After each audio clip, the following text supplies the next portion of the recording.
Hi guys, welcome back to our channel Gaming Basics. In today's video, I will be teaching you guys how to log out from your Pokemon Go account. So, at first, just open your phone.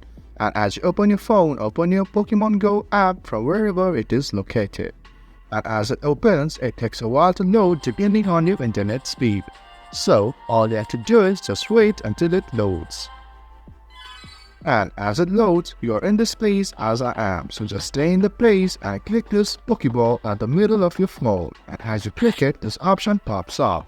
And look at your right corner where you can see this option settings, and just click on there to view the settings page.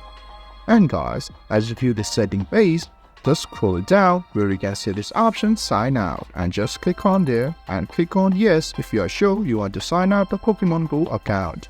So guys, that's how you log out from your Pokemon Go account. If you find our video helpful, please leave a like and please do not forget to subscribe our channel. Also hit the bell icon to get updates with our latest videos, and drop a comment for reviews and more content like this. I will see you guys again in our next video. Thank you for watching.